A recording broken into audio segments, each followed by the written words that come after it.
You may take your seats.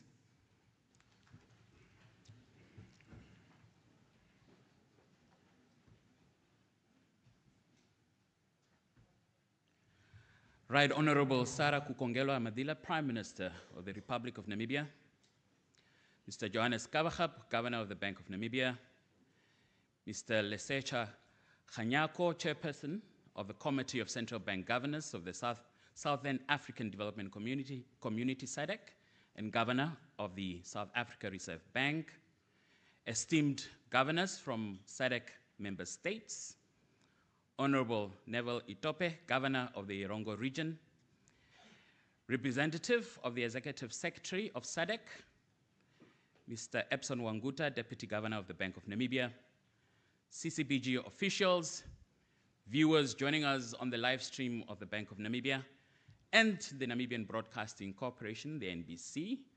Good morning. My name is Kadembire Dembruka. I work for the Central Bank, and I'll facilitate this morning opening session of the 57th CCBG meeting. The CCBG has a storied history, having been created in the year 1995 with the aim of promoting and achieving closer cooperation between central banks in the sub-region. As we know, central banks play a huge role in promoting financial and economic development by way of pursuing policies to advance financial and macroeconomic stability. Coming together in this fashion, the CCBG deals with the development of financial institutions and markets, cooperation regarding international and regional financial relations, and monetary, investment, and foreign exchange policies. This morning, the CCBG is being hosted by Namibia at the coastal town of Swakopmund in the heart of the great Irongo region. And Governor, Prime Minister, if you don't mind, let me do a quick roll call of who's in the room. We are pleased to welcome governors, deputy governors, advisors of governors from the majority of the 15 member states of the committee who are here in person. Additionally, we are pleased to welcome the Governor of the Central Bank of Tanzania, who's joining us virtually. This opening session will be short. It will include welcoming remarks and the introduction of our guest speaker, an intervention from the incoming chair of the Network for Greening the Financial System, and a panel discussion to conclude the opening session. Our first session, as you can see, will focus on a topic that is currently generating a lot of interest.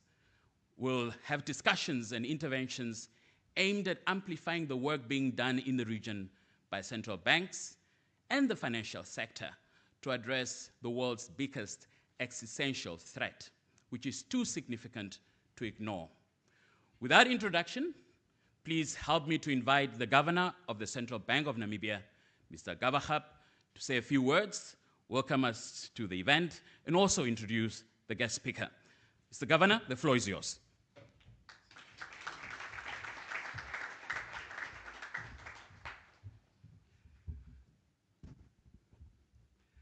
Right Honorable Sarah Kukongelwa, Prime Minister of the Republic of Namibia, Governor Lesetja Kganyago, Chair of the CCBG, distinguished governors, Dr. Sabine, Mauderer, Executive Board Member of the Deutsche Bundesbank and Vice Chair of the Network for Greening the Financial System, Honorable Neville Andre, Governor of the Irongo region, CCBG officials present and online today, distinguished invited guests, members of the media, good morning. We are honored to welcome you all to the breathtaking coastal haven of Swakopmund, where the mighty Namib Desert surrenders its golden sands to the gentle embrace of the boundless Atlantic Ocean. Here, amidst the resplendent union of the earth and water, where the relentless whispers of ocean breezes harmonize with the timeless songs of the dunes, we find ourselves in a place of rare beauty and serenity. Swakopmund, with its enigmatic confluence of elements, serves as a powerful metaphor for the unity and harmony we seek to foster among the Committee of Central Bank Governors in SADC. The 57th CCBG meeting is taking place against the backdrop of a challenging, changing, and uncertain global economy characterized by low growth, high inflation, high interest rates, and high debt levels. Financial conditions are tightening, geo-economic fragmentation is rising, and attempts to reform the multilateral global order is gaining momentum. Additionally, we must recognize and acknowledge the pressing issue of climate change, which brings with it a multitude of risks such as droughts, fires, and floods in our region. In light of these complex challenges, it gives me great pleasure to extend a warm welcome to Dr. Sabine Mauderer, our guest speaker on my left-hand side. Dr. Mauderer is a fervent supporter of greening the financial system with a strong emphasis on fostering collaboration between the global north and the global south to address both economic and environmental concerns.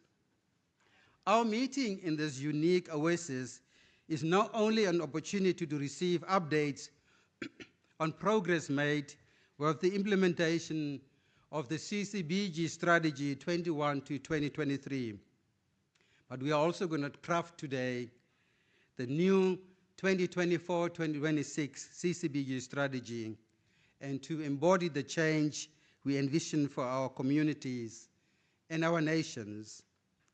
Let the winds that rustle through these dunes and the tides that caress our shores remind us of the ebbs and the flows of leadership, and let them inspire us to navigate the complexities of our roles with grace and wisdom.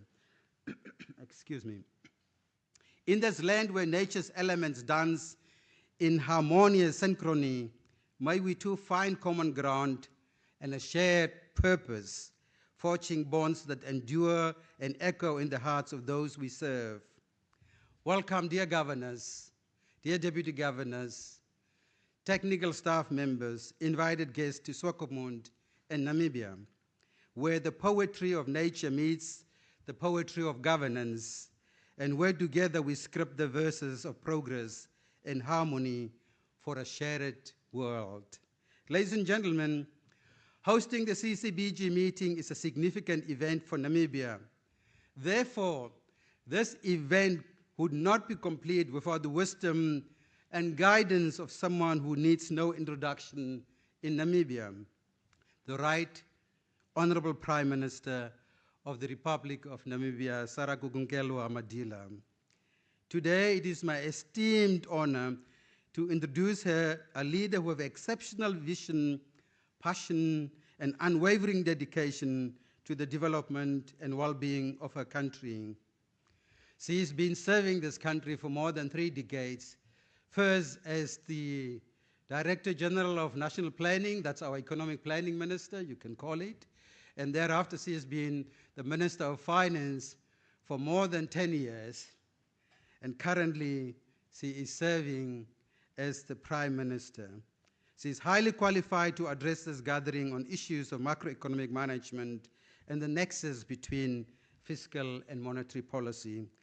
Ladies and gentlemen, please join me in calling upon the Right Honorable Prime Minister to address this gathering of the 57th meeting of the CCBG.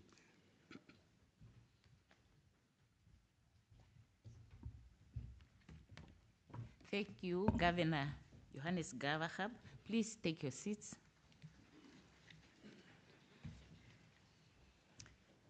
Director of Ceremonies, the Honorable Neville Andre, Regional Governor of the Erongo region, and our host today, Mr. Johannes Gawaxab, Governor of the Bank of Namibia and Deputy Governor of the Bank of Namibia, distinguished central bank governors from SADC, esteemed central bank officials, the Committee of Central Bank Governors Secretariat officials, distinguished guests, members of the media, ladies and gentlemen, a very good morning. It is my distinguished honor to join you today at this occasion of the 57th meeting of SADC Committee of Central Bank Governors. I extend the greetings from His Excellency Dr. Hage Gottfried Geinkop, President of the Republic of Namibia, who is unable to be here due to other pressing national commitments, in whom I am pleased to represent.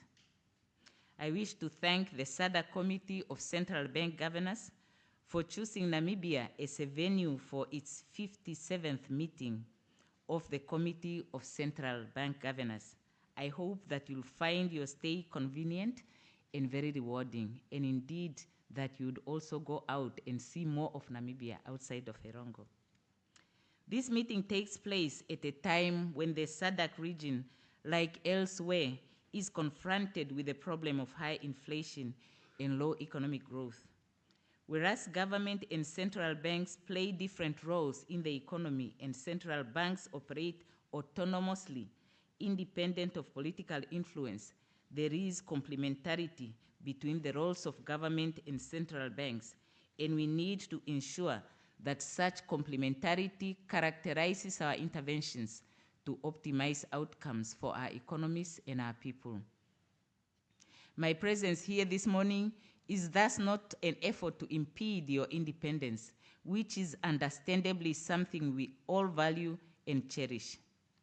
The issue of fiscal dominance has been topical in many of our jurisdictions in the region, but as political leaders, we have now a fair appreciation of the delicacy of that independence, and that the power to spend money should in some way be separated from the power to create money.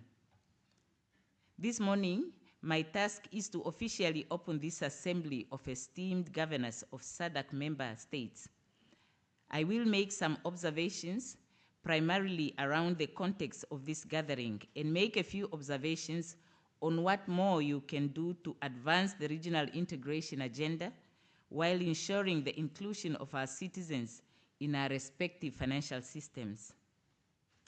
The Committee of Central Bank Governance Structure has been pivotal in the implementation and promotion of the SADC Protocol on Finance and Investment, which is aimed to harmonize national laws, regulations, and practices. This ultimately creates an enabling investment and business environment in the SADC region, which is essential for socio-economic development and job creation. I understand that you are at a crucial juncture as you convene to review your accomplishments over the past 3 years prior to establishing your strategic priorities for the upcoming 3 years as part of the committee's strategic plan. I wish you the very best in your deliberations. This meeting is gathering against this backdrop of a number of geopolitical upheavals, and as such, it must consider the effects from such instabilities. These instabilities are on the back of the current international political system with heightened polarization and significant geopolitical tensions. These continue to exert uncertainties to our global trade and investments. There is also disruptions in supply chains, causing scarcity of basic goods and services and driving up local prices. These dynamics compound the effects of the devastating pandemic that ravaged our economies, dislocated global supply chains, left our economies weaker than before, and eroded the developmental efforts we have made to date. Numerous economies are experiencing debt distress across the world, not least on the African continent, which is in great measure brought about by exogenous factors that have derailed our developmental efforts and pushed back recent socio-economic gains. Inflation, largely emanating from recent global developments, remains sticky and has introduced a policy conundrum that has been testing the resolve of central banks. Nonetheless, your efforts to tame inflation and ensure that inflation pressure doesn't suck household incomes dry or morph into a perpetual spiral are starting to yield results. It is pleasing to see inflation rates in most of the region as elsewhere in the world coming down. However, optimism should certainly be exercised with caution, as the battle is not yet won, and in some of our member countries, inflationary pressures are still intensifying. Furthermore, it is important that there is coordinated efforts between governments and central banks to strengthen support to the economy in order to accelerate economic growth and employment creation.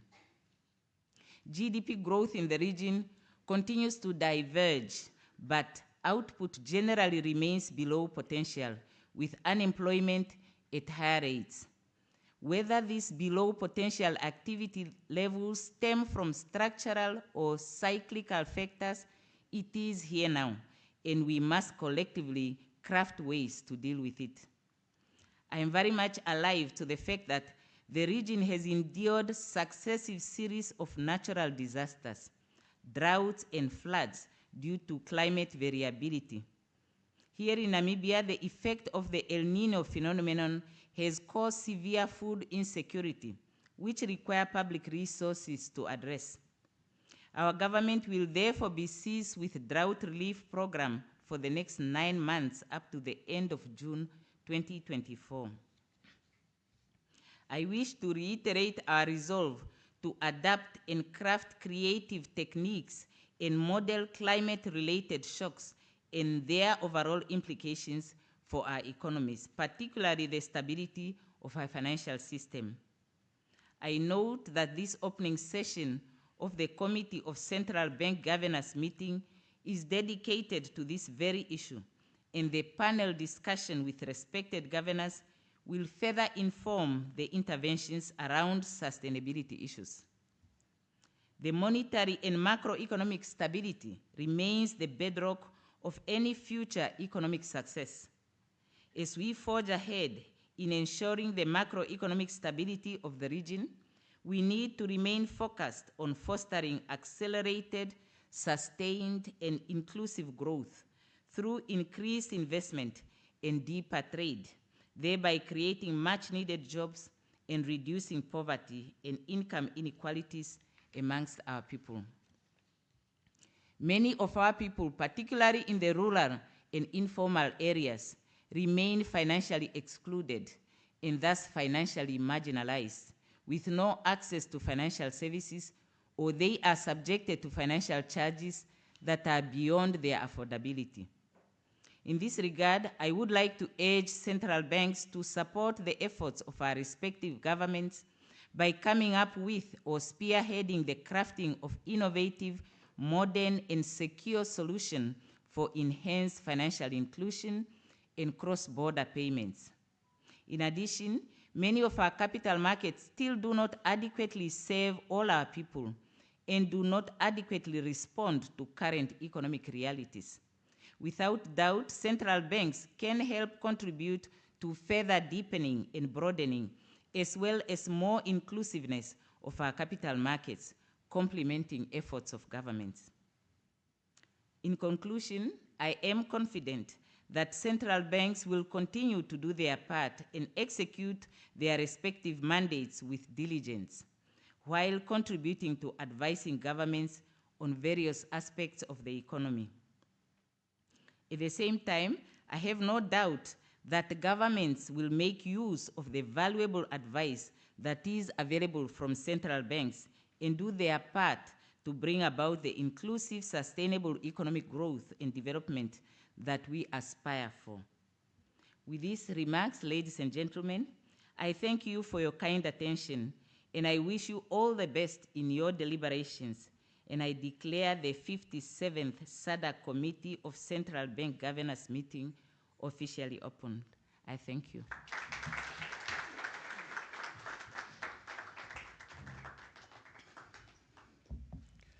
Thank you so much, Prime Minister. Another round of applause, please. You may take your seats. Thank you so much, Prime Minister, on that update regarding the drought situation here at home, and obviously affecting livelihoods across the country and requiring millions in resources to help those in need. Prime Minister, we thank you for providing the necessary leadership at the coalface of the climate change action. Our upcoming speaker is Dr. Sabine Mauderer, the incoming chair of the Network for Greening the Financial System. During her intervention, Dr. Mauderer will discuss responses from central banks around the world for addressing not only climate risks in the financial system, but also what we call some unfinished business that central banks around the world and the financial sector are called upon to address. Doctor, floor is yours.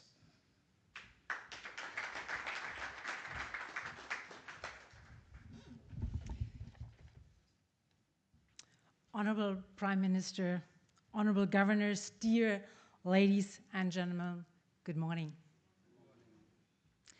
It is a great honor and pleasure for me to be here today with you. And my deep gratitude goes especially to two governors, the governor from South Africa and the governor from Namibia. Thank you very much for inviting me and being part of the introductory session. Thank you very much. This week, the important Africa Climate Summit took place in Nairobi. The Prime Minister of Kenya said, we need to unlock solutions. And today, I'm here in Namibia, and that is no coincidence. Why? Because climate change affects also our responsibilities as central bankers. Be it inflation, be it economic growth or productivity. Climate change will also affect financial stability. And finally, talking about financing the transformation or adaptation, the role of the financial system as a whole needs to be defined. Before going into details, let me make two things clear. First, climate change is a risk, it is a disaster. And at the same time, tackling climate change also offers business opportunities.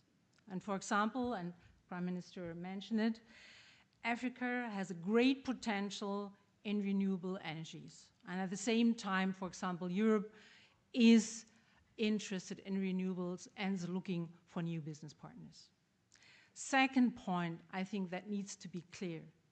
Central bankers are no politicians, and our role is not to set up climate policies. Yet, we have to play our role within our mandate. We, as central bankers, have the analytical capacity. I would call ourselves the analytical powerhouse. We do have the economic expertise. We know the needs and also the threats of the financial system, as well as the challenges and the opportunities of the real economy. So it is our duty to assist in the process of unlocking solutions. And thereby, it does not matter whether we are part of the global south or global north.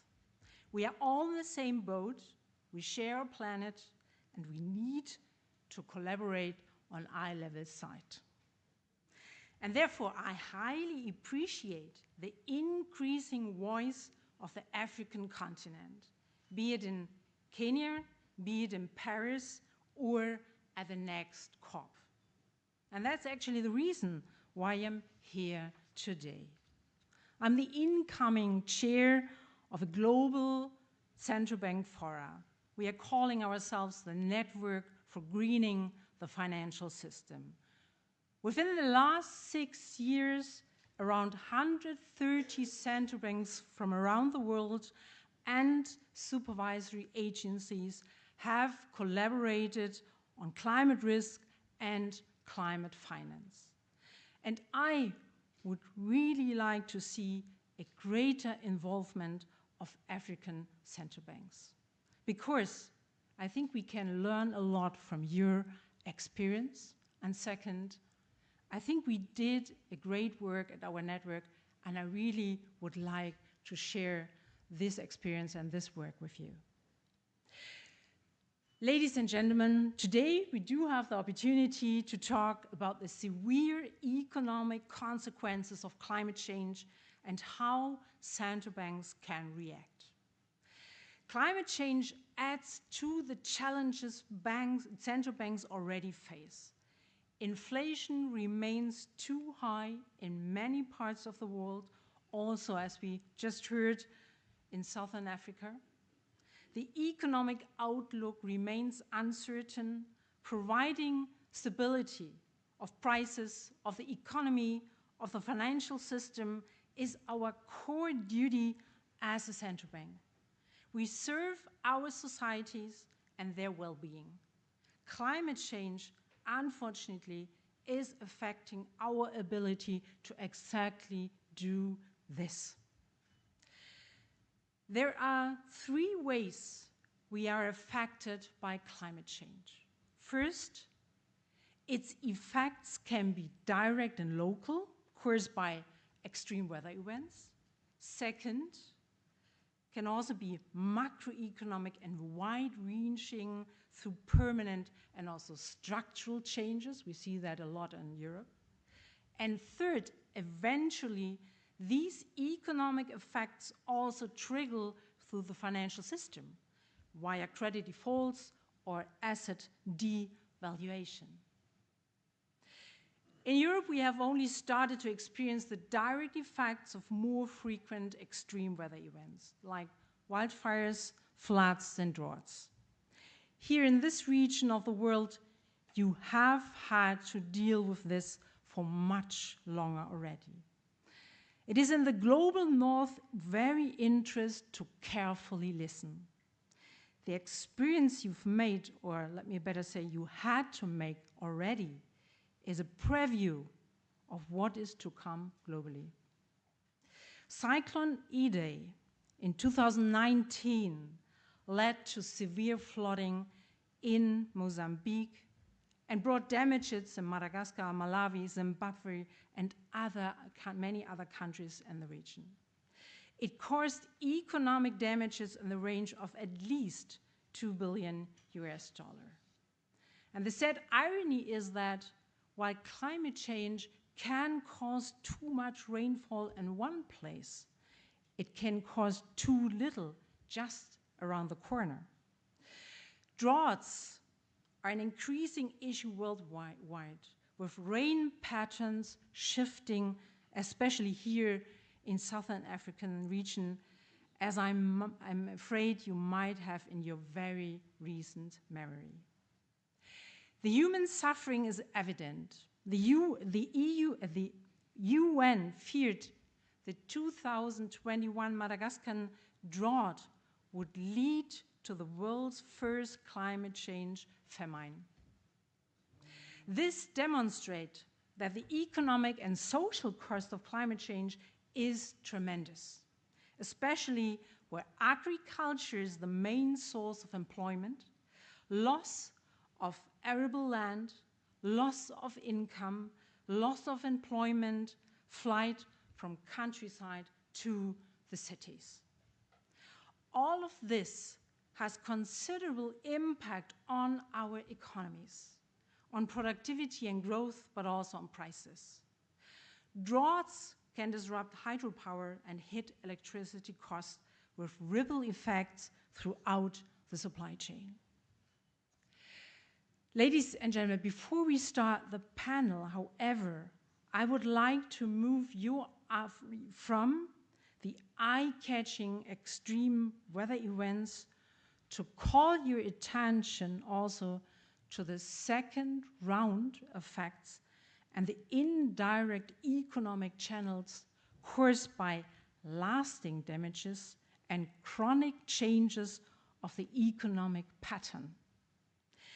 In some cases, such as the aftermath of the Cyclone Idai, they are more obvious. Destroyed infrastructure that needs to be rebuilt, disrupted supply chains that cause prices to rise, examples of lasting damages. However, some macroeconomic effects from chronic changes are less obvious.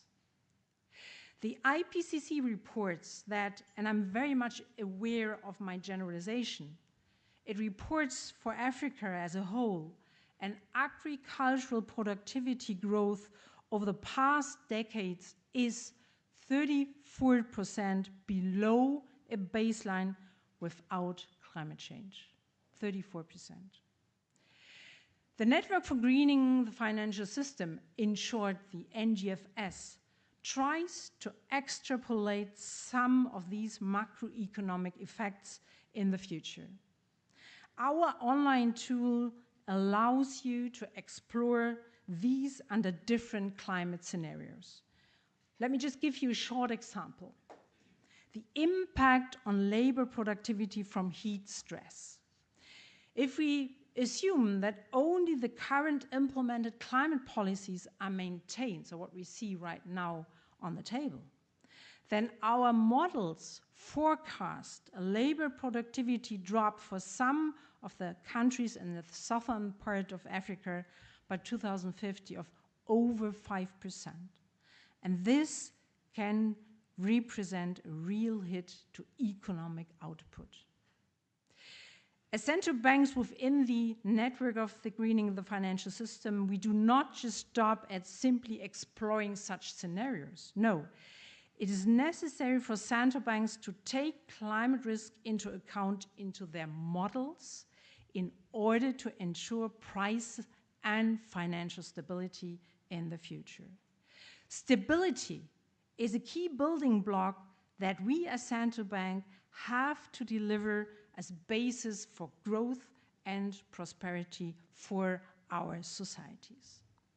And this, and now I would really draw once again your attention, this thought leads to an additional, I find very important to state. Amidst the impact of climate change, there are chances for growth and prosperity. I really would like to quote once again the Prime Minister of Kenya from this week. We need to unlock solutions. I couldn't agree more. There is ample demand for climate finance in the global south. Public finance, however, and we all know that, are very much constrained. It is therefore key to leverage more private financing in this area. And for this, we need to understand what hinders actually the flow of private capital and to try to unlock these barriers to solutions. And I hope we will discuss this on our panel as well. Investment flows from the global north to the global south could then bring business opportunities that are mutually beneficial. Green hydrogen production and resources partnerships are just some examples. These solutions will only be found through an open dialogue, bringing climate finance demand on the one side and finance supply together if investors find the right environment. And one point that for investors, for private investors, is crucial is the risk-return profile. And this one is partly determined by perceived stability of the macroeconomic environment. And this is where we as central banks have to play our role. Price and financial stability are our core mandates. In this context, ladies and gentlemen, international cooperation, again, is of mutual benefit. Let me now come to the end. One forum for the international cooperation for this is the NGFS. It was created in late 2017 to address climate risk And secondly, to align global financial flows with the goals of the Paris Agreement. From next year onwards, I will chair this network with now almost 130 central banks and supervisors across the world. Considering all the demands, needs, expectations central banks are confronted with, it is more important than ever to work hand in hand. We are all in the same boat. We only have one planet. Please let us collaborate on eye-level sight. Thank you.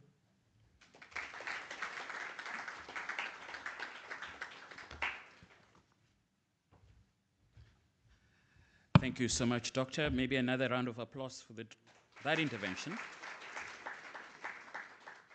And we are also happy to report that a number of central banks in the sub-region are members of the network. And with that, we'll be commencing our panel discussion in just a moment. We're just setting things up.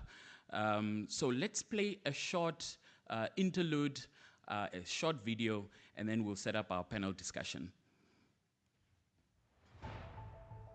In the southwestern corner of Africa lies a land of expansive landscapes, hard-working and hospitable people, and a wealth of natural resources. A land with a small population, but vast untapped potential. This is Namibia, the land of the brave. Since its independence in 1990, Namibia has celebrated more than 3 decades of peace and prosperity. Through effective governance, political stability, and a strong focus on socio-economic development, this small African nation, sustained by a flourishing democracy, has many reasons to pride itself on its growth and progress. The country's rich resource endowment and its stalwart principles on the management of these natural resources have become an African and global reference.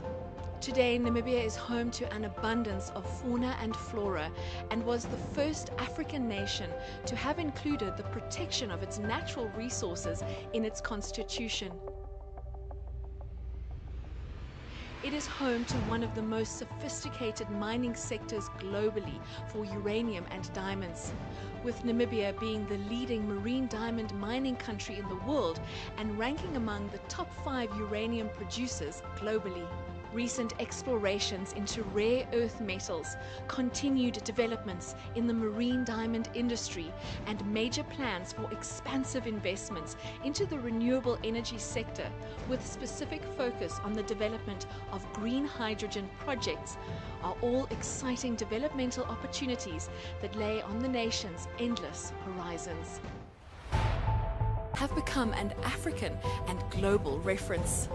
Today, Namibia is home to an abundance of fauna and flora and was the first African nation to have included the protection of its natural resources in its constitution.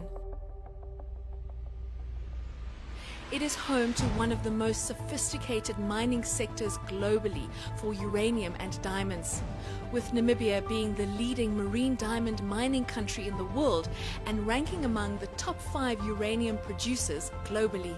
Recent explorations into rare earth metals, continued developments in the marine diamond industry, and major plans for expansive investments into the renewable energy sector, with specific focus on the development of green hydrogen projects, are all exciting developmental opportunities that lay on the nation's endless horizons. With a national vision set firmly on building a better future for all Namibians, the government is proud to establish a Namibian Sovereign Wealth Fund, the Welwitschia Fund. The fund derives its name from the Welwitschia mirabilis, an enduring and all-weather evergreen plant endemic to Namibia, signifying the resilience and long-term sustainable growth of the fund across generations. The Welwitschia Fund will be administered by the Bank of Namibia under the jurisdiction of the Ministry of Finance. Its creation is aimed at meeting the aspirations of Vision 2030 and acting as an agent of national change. This long-term economic and political strategy of growth is firmly based on advancing development of strategic key sectors of Namibia's economy. Namibia's wealth of natural resources have the potential to change the nation's fortunes now and in the future. The Welwitsche Fund will play a critical role in responsibly managing and distributing the revenue gained from the country's sustainable use of these natural resources to benefit Namibians and especially future generations. The creation of the Welwitsche Fund. Well, welcome back to this important discussion on sustainability within the financial system. Our discussion this morning will try and shed light on this critical theme of climate risk management in the financial sector and its relevance, particularly in our region that is vulnerable to climate change. As we know, extreme weather events disrupt economic activity, leading to financial losses and increased macroeconomic risks. As the frequency and severity of climate-related risk increase, a very important consideration for monetary authorities and regulators is to reflect on the scope of responsibilities they wish to carry in managing climate-related risks and climate financing. Now, to help me unpack this very important topic, I will start introducing my panel members. On my far left is Mr. Benedict Libanda. He's the CEO of the Environmental Investment Fund of Namibia and an expert in climate and environmental financing. Good morning and welcome. Next to Mr. Libanda, let's just test your mic out, shall we? Good morning. Good morning. Excellent. Thank you so much. Next to Mr. Libanda, we have the governor of the Bank of Mozambique, Rogério Zandamela. A very good morning to you, Governor. Yes, good morning. Our host, Governor Gawaxab. Good morning. Ms. Mauderer, you just heard from her a moment ago. Good morning again. And finally, the CCBG Chairperson. Good morning. Yes. CCBG Chairperson, Governor, let's start with you. Obviously, this week's attention was in Kenya and unlocking some of those responses and some of those answers to something that all of us are confronting. Governor, do you think that this particular issue has been prioritized in the manner that it should, and especially by central banks? It is a priority. And I think as Sabine had said earlier, we have got one planet.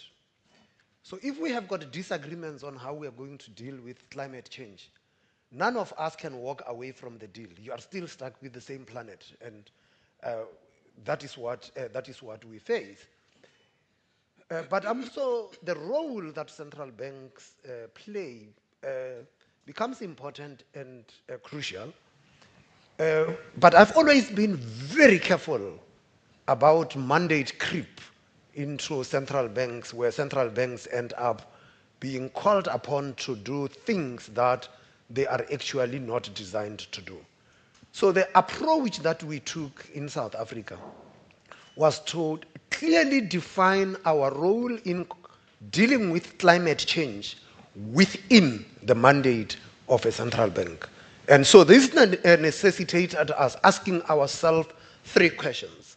First was how the economic and financial effects of climate change affect monetary policy. Secondly, how do we analyze the economic and financial risks arising from climate change?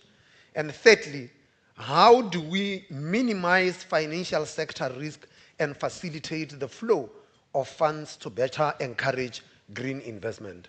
So in answering these three questions, we are developing new models, stress tests, data sources, and initiating analytical work to inform our policy decisions.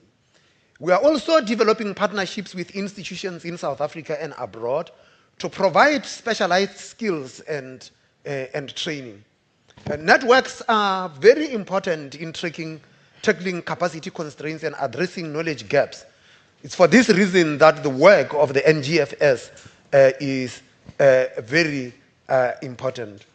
And of course, non-financial and financial firms need to disclose climate-related information so that climate-related risks can be mitigated and the resilience of the financial system can be improved. But to do so, we need a taxonomy so that they can classify their activities correctly. We are providing guidance to the financial sector on how to do that within the Basel framework and following recommendations from the Financial Stability Board. So these efforts, along with others, will improve the functioning of financial markets and support the flow of green investment. So our climate change-related work is strictly driven by our financial and price stability mandates. We are concerned when we see calls for central banks to do more. We do not have the policy tools to do more. These sit with government. Doing more is often a clear mission creep, which can undermine central bank credibility and independence without any significant positive impact on the green transition. So central banks have a role to play in combating climate change, but we must do that within our mandate given the tools that we have. All right, thank you so much, Governor. Probably the message is we need to stay in our lane. Governor from Mozambique, when you are hearing that role that central banks can play, obviously your country has been ravaged by a number of extreme weather situations. Yes. How have you intervened? Well, before I address that question, I want to say that's my first time I'm in Namibia. Thank you, Governor, and everybody for inviting us, and in particular to be in Namibia. So I'm excited. It's a beautiful country. I heard so much. So, and congratulations for such a beautiful organization. It takes a lot. Governor. So we are, we're pleased for the warm welcome that we have received so far. So thank you. Of course, Mozambique has been in the media all over the world. We have not been very lucky. We've been hit hard by the consequences of climate change, perhaps more than most countries in the region. We are not fortunate. There's one main issue there. It's our location, geographical location. We have a long coast of 2,000 miles long, of which most of it is below sea levels. That's very important. So that doesn't help. So every year we have cyclones. Just to have a sense, in the last 3 years, we had more than 11 cyclones. Some more severe than others, in addition to floods, come together with the cyclones. We have what they call our intertropical convergence zone. That doesn't help. Then we are in the downstreams of all the share watersheds. Everything combines there. So it doesn't help too. So when we look at the most severe one in our recent history, we have the Dai that has been referred to, but we had Fred too, which was last year.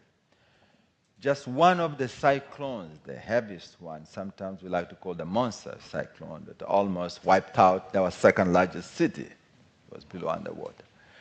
We lost, in terms of output losses and infrastructure losses, amounting easily to about $1.5 billion.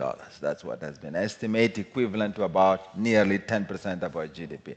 That's a lot for a country that is scrambling for resource, not just fiscal, with many challenges, structural, infrastructural change, with many gaps, and having to rely on an external world that is more and more reluctant to make resources available for development aid.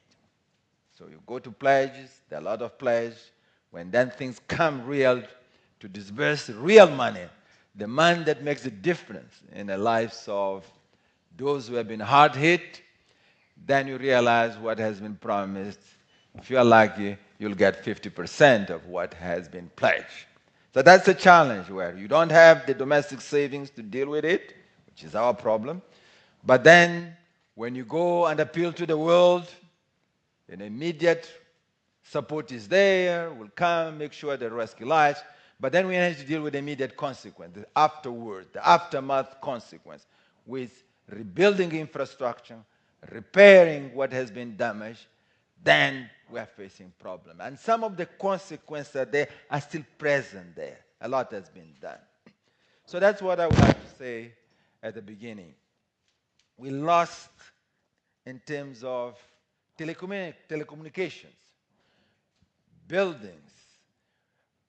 Just in Beira, just to have a sense of it, almost for a week, we had no clue what was going on.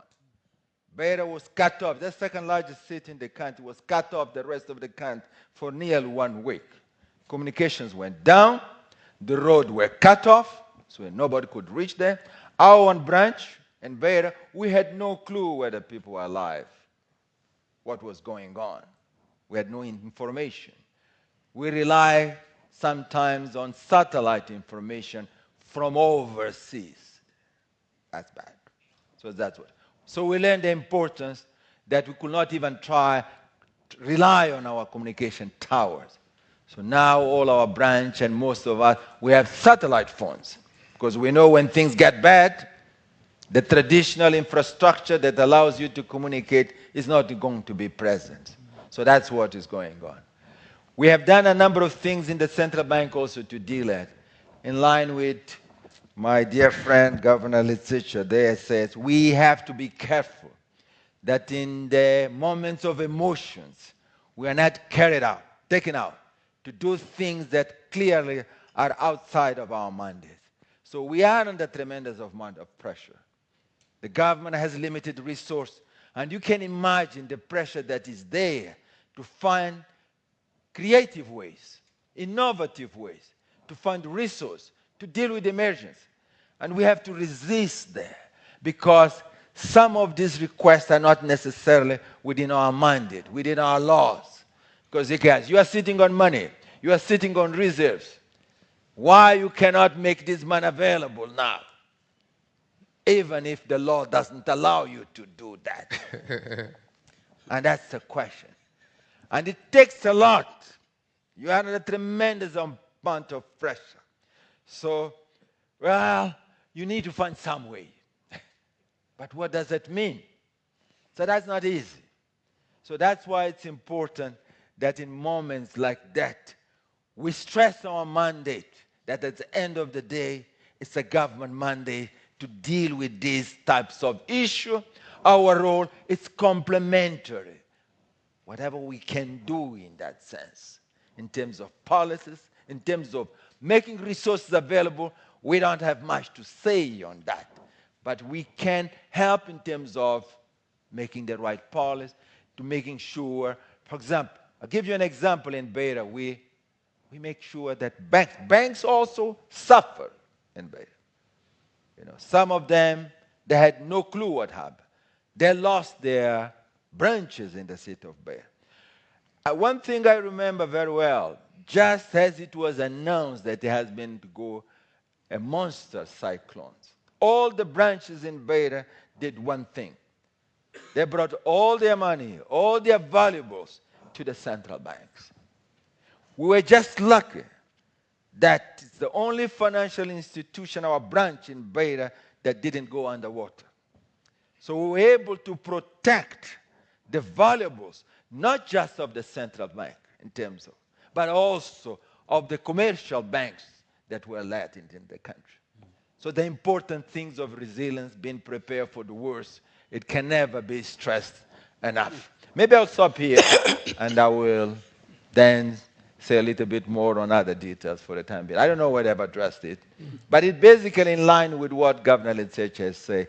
We really, in moments like this, we have to have the audacity of saying, yes, we know, we understand, we are there, but we don't have the mandate.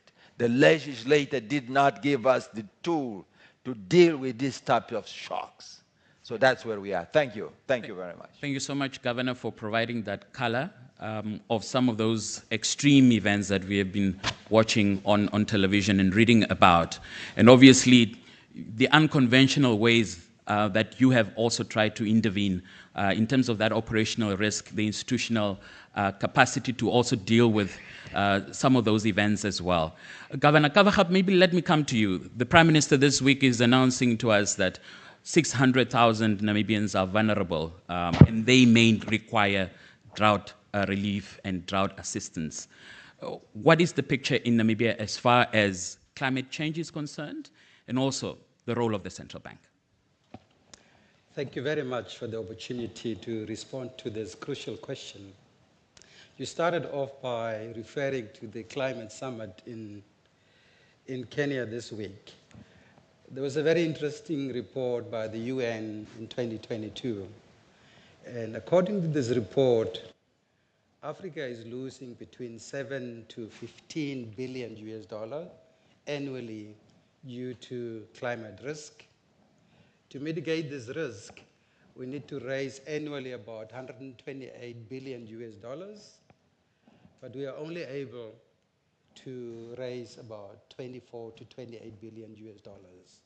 So we are very far from raising the necessary financing to mitigate this risk. We need to do more, because listening to the governor of Mozambique, it's real. And it's easy during the peace times to talk about mission creep in our mandate, which we should be doing. But when the rubber hits the road, it's a totally different ball game. Then we need to find a modus vivendi between what we find on the ground and what we can do in terms of accepting. But under peaceful conditions, we need to craft the necessary policies that can help us carry that.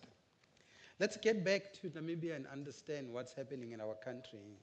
Namibia is one of the driest countries in sub-Saharan Africa, characterized by very high climatic swings.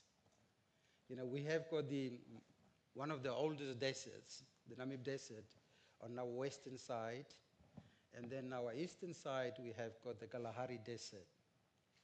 And that causes quite a lot of dryness.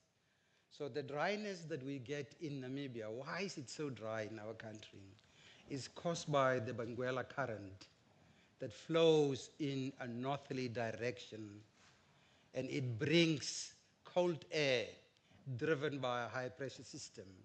So this combination of the cold air and the high pressure system, that suppresses rainfall. That's why we have got constant droughts in our country. In the most recent times, we had droughts in Namibia in 2013, we had in 2016, 2019 drought was quite devastating. 2022, we have heard from our Prime Minister, it caused high levels of food insecurity, it caused water problems in our country. And in 2023, if we listen to all the baseline forecasts, another El Nino is looming. So the Prime Minister said the government is going to intervene until June next year to try and assist. That is how real climate change is. So it affects productivity, it affects water, it affects food security in the country.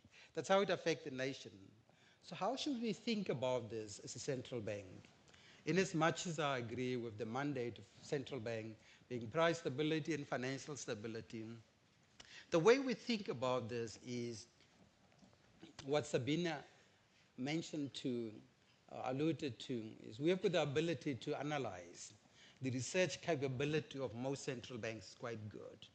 So we need to use that capacity to analyze and monitor, to understand what are the credit risk caused by all these, what's the inflation risk that's being brought by all these, and based on that we need to decide how do we craft our monetary policy. That's the first one. The second one is on financial stability. You know, as central bankers, we supervise most of the commercial banks. So we need to understand how these risks translating into risk at our central the commercial banks. And our commercial banks must really, in the investment and lending decisions, start thinking very, very seriously in terms of stress testing. What's happening? Our non-banking financial sector, the insurance particularly, because insurance manages and distributes risk. So the nexus between commercial banks and the insurance is something we need to understand. That's the way we think about this Bank of Namibia in terms of the risk that climate is introducing into the economy.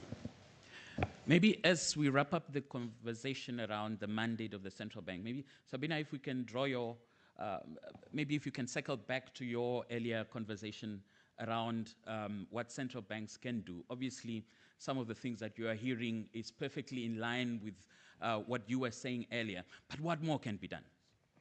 Maybe I think it's so crucial what was said, because it shows that we are really struggling about, our role as central banks in this regard. Because as of course one threat is that policies lay back and say, well, central banks do the job. This is not, that's not the way it should be. So therefore it is, therefore it is really crucial for us to define our responsibility within our mandate. And I couldn't say better than you've done, but I think our crucial task is to use our analytical capacity and draw the attention of our governments that it is crucial to act now. Because this is, we cannot set up the climate policies, but it is our task and our duty to alarm the governments to act accordingly. I think this is very important, that needs to be done. The second point is, of course, within our mandate, and we heard that, and maybe just to refer to the governor of Mozambique, it is crucial to learn from you this experience, because if I hear that governments ask to use reserves and others, right, it shows how important in this regard our independencies is, and that we need to make clear financial stability, price stability is the baseline for our economic stability, even in crises like that. And therefore, the world needs to know, or governors globally needs to know what you experience, because this might be experienced by others as well. So it's crucial to share what we already experience. You asked me what else central banks needs to do. Of course, we also have to do the risk mitigation. Many of us have the responsibilities to supervise the financial institutions. We have to do the stress testing like South Africa and many others did. In the beginning, it was about only de-risking the financial system from climate rise. Having done the work at the NGFS now a few years, I have experienced that this is not enough, because it's not just the role to take the risk out of the financial system. The risk does not shy away. I think, and this is because of our experience, also our role, we have to define the role of the financial system. And as we learned, pledges also from multi-development banks from other countries are huge, especially immediately after an event.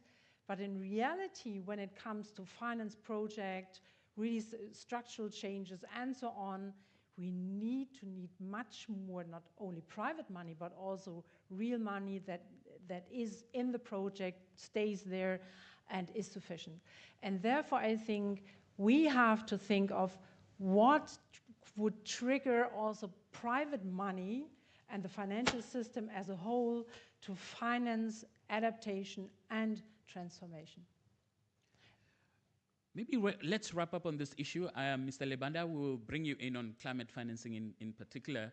I know you are raring to go on that one in particular. But Governor Kganyago, on the issue of the mandate, and obviously you have we understand central banks to be very powerful. You have moral suasion in your toolkit, and all of those powers. Do you think that those powers are being brought to bear to address this challenge? I listened to the Honorable Prime Minister and how she had framed the interaction between policies, and it was actually very important that we be clear as to who is playing what role. I worry, central banks have been very successful, and we've been successful in bringing price stability, and for a very long time, we even became complacent because price stability was now granted, it was given. That's how the global financial crisis set in, because we were clear, we lost sight of what else is going around us. At least with climate change, we are not caught napping. We have seen it, it's reality. It affects how we think about setting out our monetary policies, how we set out our financial policies, and how we supervise the sectors and so forth. Yes, central banks are powerful. They have tools. I'm not sure that the tools are that powerful. They are designed for a purpose.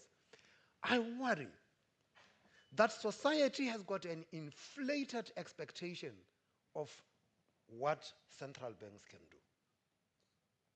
Central banks can do what society tasks them with, and that is what we actually ought to do. Are we bringing to bear our ability? I think we are.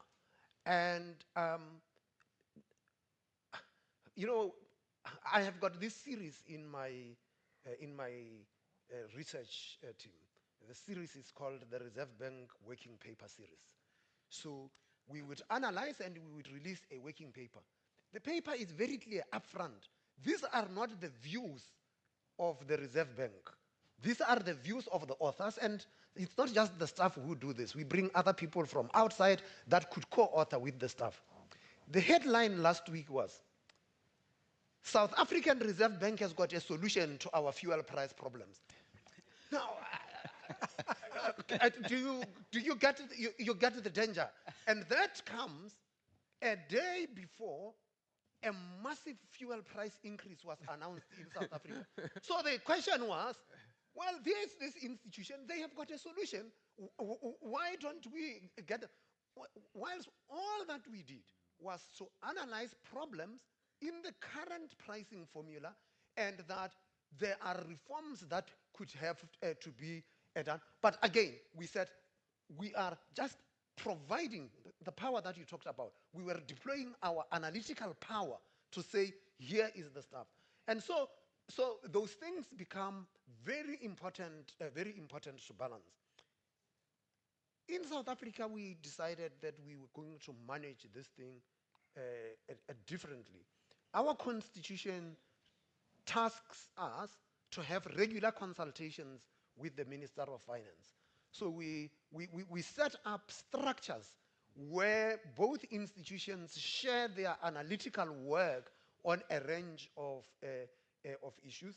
And when we get to the issue of climate financing, I will share some of those views. But let me just say that some of the things that central banks are being asked to do are things that central banks did in the past, didn't succeed in doing those, and society says, no, you guys are actually a problem. So what happens? When central banks get bored because they have been so successful in what they are doing, they start to play. So they start to find things. They start try and play in the inequality stuff. They try and play in poverty, and then they try and play in climate, and then we try and play.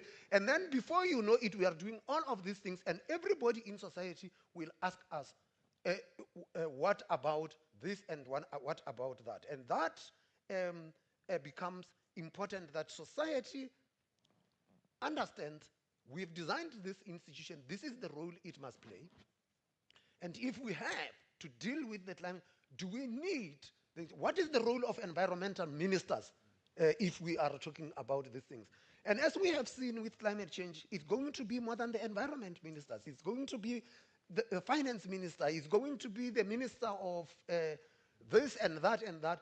And I think that the Nigerian approach, where the prime minister, from what I had heard, got tasked with this responsibility, and she had to pronounce this. She has got the power to command the other ministers to come to the party. The central bank, no, we do not have that. The prime minister might command the central bank to say, I need your analytical capability, bring it on board so that we can use it in dealing with these problems. And I think that is where we should be coming in. Thank you so much. Mr. Libanda, let's bring you in. The costs of adaptation and mitigation is huge.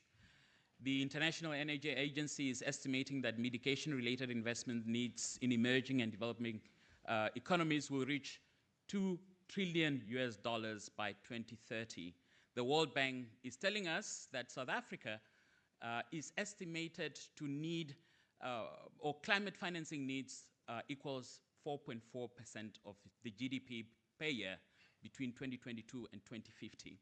So the scale of cost is outstanding. Where is that money coming from, sir? Thank you for the question. But before I answer my question, I'm extremely excited to be here. It's the first time that I'm speaking to very important people, 16 governors of central banks, the governor of the great Irongo region, esteemed panelists, and lastly, the Right Honorable Prime Minister. So I'm so humbled to be here. So thank you so much. I think to appreciate our actions, or the global actions against climate change, one has to understand the rationale behind that. And that is extremely important. One is that the atmosphere's carrying capacity has been exceeded in terms of holding greenhouse gases. So the current emission in the atmosphere is 416 parts per million. The carrying capacity at pre-industrial revolution, that is in 1870, was 250 parts per million. So now we've exceeded it to 416 parts per million. What does that mean? It means more extreme weather patterns. Parts per million is the number of molecules concentrated in the atmosphere, and that results in dry air. And that dry air has got an effect on climate change and extremes.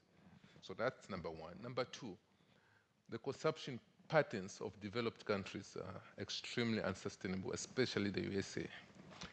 The way the USA is consuming natural resources will need about 4 to 5 Earth planets to be sustainable. Then number three is the population growth.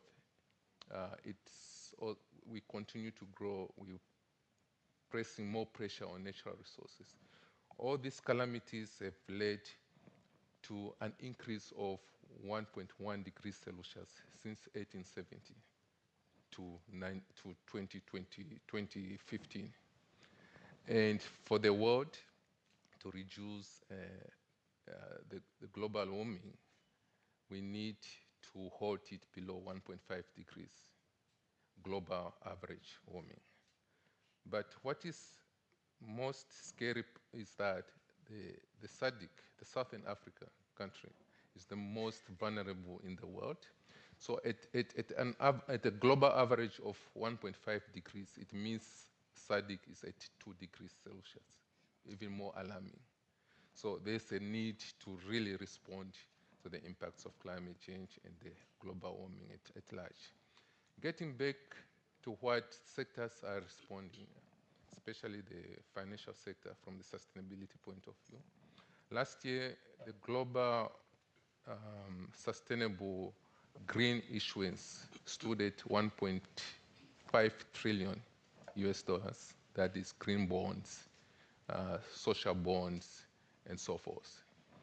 And that was a reduction from 1.7 trillion US dollars in 2021. And this was influenced by the additional ESG requirements, the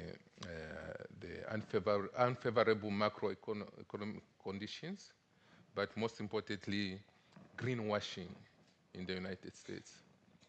In that, we saw a lot of pushback from major institutional investors in the United States because ESG has been placed at the level of investment returns. But this was saved by regulations in the EU. These regulations through the EU green taxonomy, which is one, the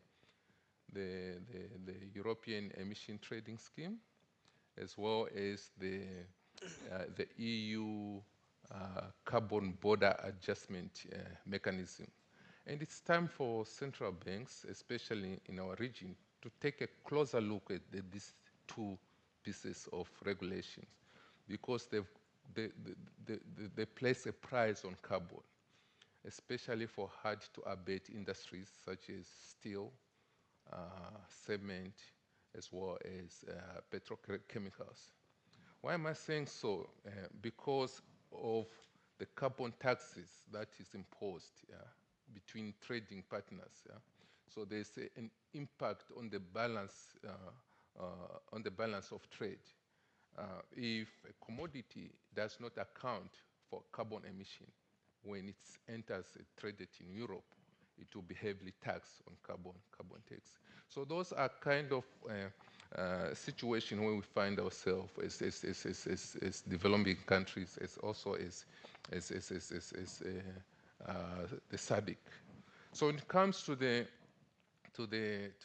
global action requirements in terms of decarbonization, we need about $2 trillion annual investment into both mitigation and adaptation. The SADC needs about an average of $200 billion every year, up to 2035, to adequately address what we call the national determined contribution of each country, of all the 16 member states. These are the promise to the world, to the Paris Agreement, on how the SADC countries will address climate change in terms of mitigation. In total, the region requires $635 billion by 2030 for us to adequately respond to climate change. And there's no better players than the private sector to bring them on board, because public resources are so limited. And that calls for innovative financing, calls for strategic partnership between the North and the South, as well as coming up with new policies and legislations. Thank you. Thank you so much, Mr. Libanda. Governor, you wanted to touch on the issue of climate financing. Do you care to expound on some of the innovative approaches in South Africa? Well, I'll get to that, and I'm glad that my fellow panelists have just scaled this stuff. I mean, UN estimates that the entire continent will need $2.8 trillion by 2030.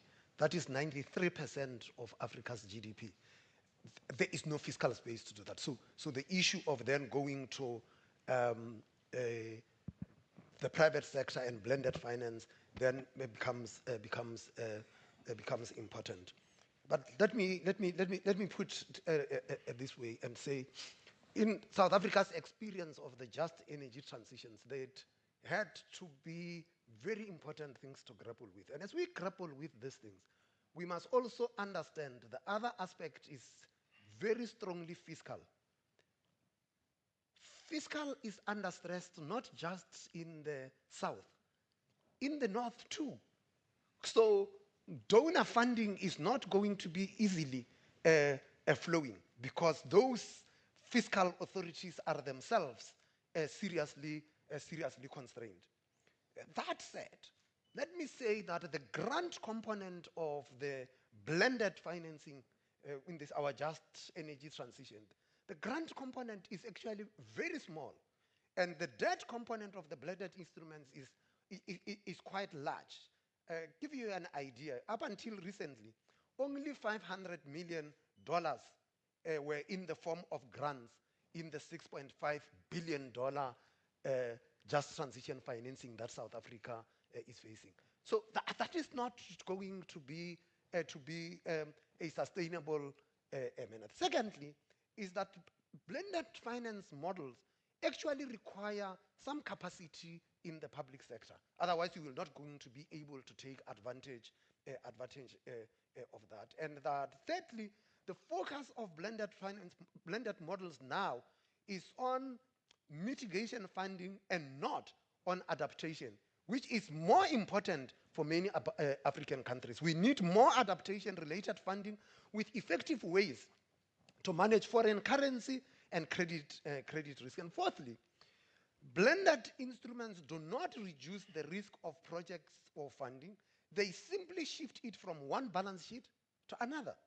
So this poses challenges for financial sector regulators, as we need to understand the risk structure of complex blended financial instruments. So we're going to have to invest in the capacity of our own supervisors to deal with it. Fortunately, some of the tools are available from the NGFS. The Financial Stability Board and the BIS have got these things. But that means that supervisors are constantly having to learn these things. And I don't know, sometimes we constrain ourselves because we employ economists and so forth, but we do not understand this as go and employ climatologists. What would be wrong with the Reserve Bank advertising saying that we are looking for climatologists? Bring them here and put them along supervisors so that they can ask the difficult questions as we go in. And that is going to be an important thing. But that's one last thing that was raised about taxation of carbon at points of entry when we export. That's a very interesting tool because then that means that we have got to consciously think about the carbon footprint of our exports. But therein lies the problem. Let me take this one back. You see, we had COVID. And we all said that none of us is safe unless all of us are safe. And so we had this global shutdown. As soon as there was any inkling that the technology for vaccines is there, what happened? The North hoarded the technology, right? And we had to scream and fight for the vaccines and say, oh, our population first. We are seeing similar things with climate. The technology is emerging, and there is protectionism on the technology. Instead of getting this technology shared with everyone. So instead, the global North is putting barriers for our exports to get in with carbon taxes. At the same time, they are holding on to the technology that we need to green our economies. You can't have it both ways. Dr. Sabine. Yeah. Representing the global North, I have a difficult situation. But today I'm here in the capacity of the NGFF's incoming chair. So now, I will come back to that one, but maybe before, because you addressed 2 points, I think they are really crucial. First thing is capacity building. We need our people in our institutions to train. And the NGFS and other institutions are started to do trainings, to have libraries available. And so maybe also governors, dear governors, if you think about joining the NGFS, this is something we can offer as well. Capacity building in our institutions and the supervisory boards and so on. It is crucial for our people to understand the impact of climate change on our mandate. That's crucial. The second point I really would like to, what you alluded to, dear Governor, is blended finance. So it is absolutely true. When I listen to the pledges, and now soon the COP will be, and we are focusing on public money. And I think this is the wrong direction because, and you addressed it very well, the global North has its own challenges. We do have geographical or geopolitical shifts. We do have a demographic change, and we do have the climate change and a transition from fossil fuels to renewables. These alone, those 3 topics, will need massive investment within the global North. So public spending in this jurisdiction is already not enough even for these domestic challenges. So now talking about the challenges in the global South, of course, still money will go to the global South, but not, never has been unlimited, but maybe, well, let's face it, how much is left for foreign responsibilities? So having said that, the private sector and the private money has to play a major role because most of the money, and we heard this, the volumes we need, and I think they're still underestimated. So we really have to deal with how can we encourage and integrate the private sector. And final word on blended finance. I have a 12-year career on a MDB, on KfW in Germany, And we offered already blended finance, the European Investment Bank does it, the World Bank does it, and so on. And there are great models, and the NGFS, we also deal with, how can blended finance look like? And maybe for all of you who are not familiar with that, blended finance is the mixture of having, first of all, public money, be it with debt or taking equity, and this is in order to trigger private money. And my experience and the experience of a lot of MDBs is even if you take a lot of the risk of a project, still private investors shy away. And why do they shy away? Because the risk-return profile so far is not sufficient. And I just share with you what I have been experienced with talking to international great or big investors, also institutional investors, is two things. The first thing is we shy away from greenwashing. We fear that this project is greenwashing.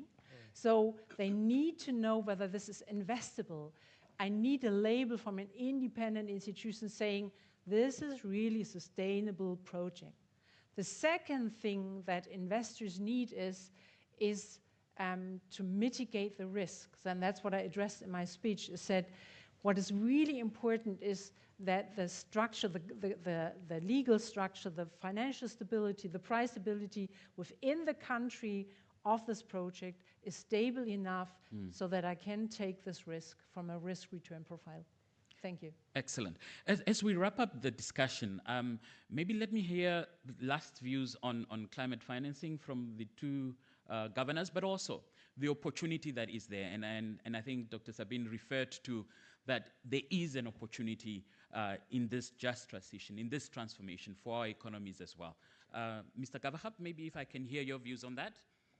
Yeah, let me first say that the Bank of Namibia's board has approved that we apply for membership of the network for green financing so that we can help with capacity building, one, and secondly, so that we can get access to best practice.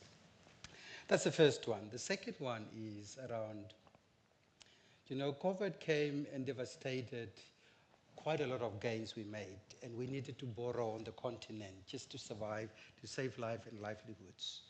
That has increased debt levels in many of the African countries. And as we are really grappling with this, we had this inflation challenge that we got. So interest rate got increased across most of the countries and the global world, whether it's Africa, whether it's in the developing world. So it's quite difficult to access foreign markets for capital because it's quite expensive now. So as far as I'm concerned, on the continent, the quicker we start realizing we are on our own, the better.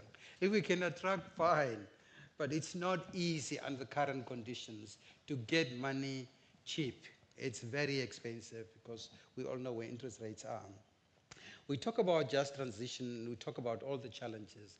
I always believe in, yes, we need to acknowledge all the challenges, but what's helpful is what President Ruto said, we need to find the solutions. And what is that we are thinking? How do we think about these things in Namibia? If people talk about just transition. Just transition came at the time where we have discovered oil and gas. And we are a country where we have got unemployment, we have got inequality, we've got poverty. So we believe that we need to be allowed to exploit that resource to deal with the challenges that we have got in the country. So that's the way Namibia thinks around oil and gas. But we are also committed to make a contribution to decarbonization. And towards that end, we have got an aspiration to produce green hydrogen and derivatives. And at COP26, we came out and we basically announced a firm that's going to help us to produce green hydrogen and derivatives. So we have got a project that's running now with Hyphen. We also have got a project running with Downres. So that's our commitment, or a testament of our commitment to make a contribution in that space. So I believe in terms of the solution that we need to get, so it could be a function in terms of financing of the public sector coming to the table, the private sector coming to the table, plus carbon pricing should be an integral part of that. that's probably the way we need to go and find a solution in terms of dealing with this. Thank you. Governor Zandamela? Yes, thank you again. I just wanted to comment a little bit on what I heard here from my colleagues and panelists. Somehow I get a little bit concerned about the role of the private sector in this exercise. The needs are tremendous. There is more and more reluctance from the global north to make resources available down to the south. For it's changing, political constraints, governments are tight. And it's clear that in the north, they know that the government has to play a major role in driving this process in terms of making sure mobilizing enough resource. Public funds will be in the driving seats in the global north. Then when we start say, well, okay, that's what it is. But then when it comes to us and say, well, you know, the needs are there, it's very expensive, we don't have the resource, you need to rely on the private sector. It's quite frankly, it's not realistic. It's theoretical, but when you try to implement that, we have so many challenges that we have trouble to get the private sector to involve on some of our critical needs in terms of funding. And we are trying to bring this private sector on some more issues which they clearly cannot even price properly that risk. How are we going to do it? I'm not sure. I'm probably skeptic about it. So in my view, if we are really going to be serious about that, especially in the global north, public money has to be part of the equation, at least at the beginning, to allow time for the private sector to get to know what type of risk is that is there, whether it's willing to bet and at what price. Otherwise, we've just been very, very theoretical. Nothing is going to happen. There is a role for us to play, of course, in terms of mobilizing our domestic resources, which are small, but we need to do a little bit more. We are countries in deficit with huge amounts of debt. In some cases, our debts are unsustainable. So when we are calling to the government to be bringing additional resource, to what really saying where, yes, it's a priority, but it's not an immediate priority. We are still dealing with the issue of making sure that people are fed in most of our countries.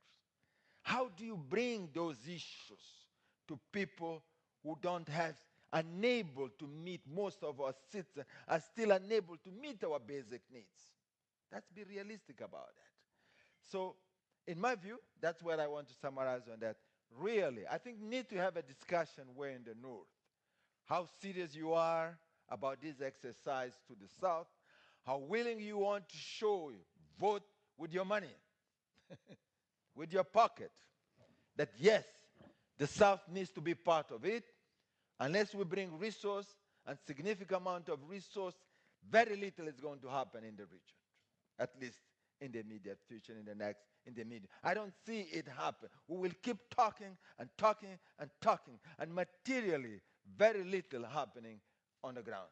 That's one question. What can we do as a central bank? We do the basic things that have been said here. Capacity build. We need to be trained. We have been fortunate. We have a nice, good partnership with Norges Bank from Norway. They have a resident advisor. We are sitting at the central bank. They've been training us, among many other things, including how to deal, how to bring climate change to our assessment of financial risks in terms of stress testing. It's not easy. But we are learning from that. In terms of financial stability, how identify, how do you quantify, how do you work with our local banks? What do we expect our local banks to do? What types of regulatory reforms do we need to make it easier for banks to address, to internalize that risk? So we are there. We are still in the learning curve. But we have awareness. We are getting help. That's all I can say at this stage. we are not putting money because we don't have that amount of money, but we're getting trained so we can do more within our means. So thank you very much.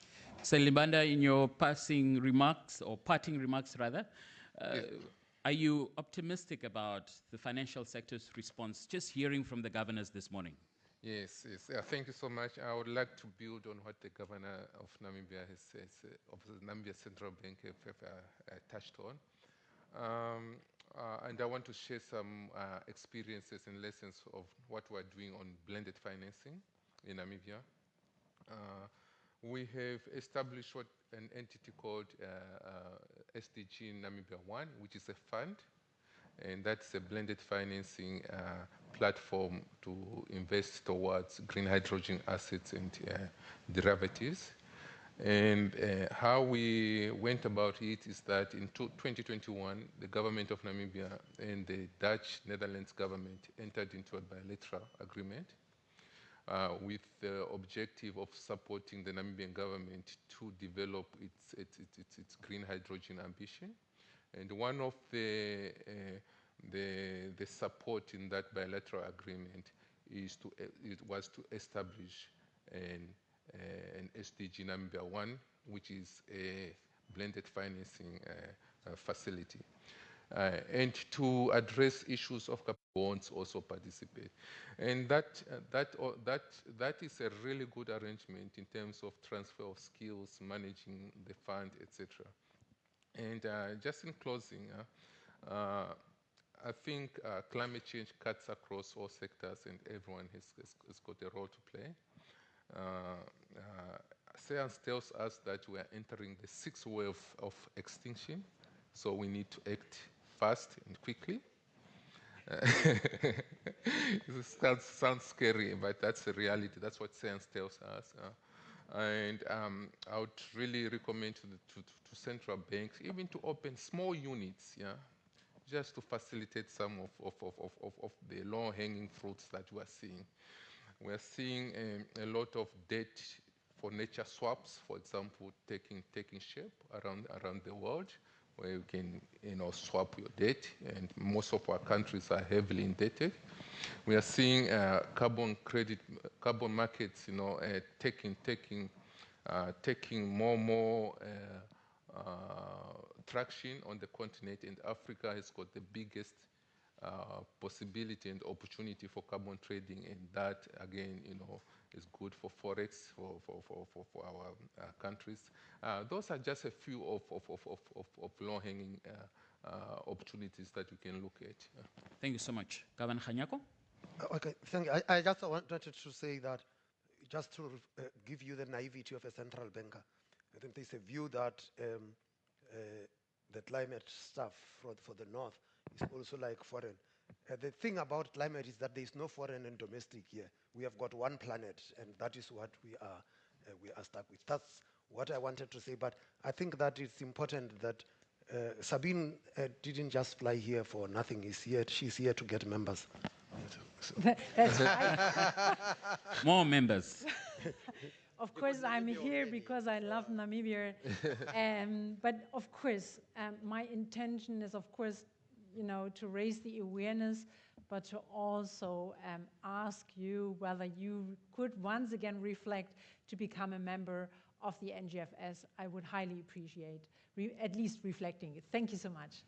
Thank you so much, dear panel members. I'm sure the riveting debate that we have heard and the insightful discussion of today will continue as members of the network. The debates and discussions today have underscored the need for international cooperation and equitable partnerships between the global North and global South. As we navigate the global transition to a greener, more sustainable financial system, it is imperative that no one is left behind. In closing, I encourage all of us to carry forward the insights gained today, to continue these vital conversations, to take concrete actions to foster resilience against climate-induced financial risks. Together, we can pave the way for a more economically sustainable and environmentally secure future. Thank you once again to my esteemed panel. A round of applause to them, please. This was the opening session of the 57th CCBG meeting. The meeting continues in a short while. Thank you so much for your attention, our viewers on our platforms, as well as the national broadcast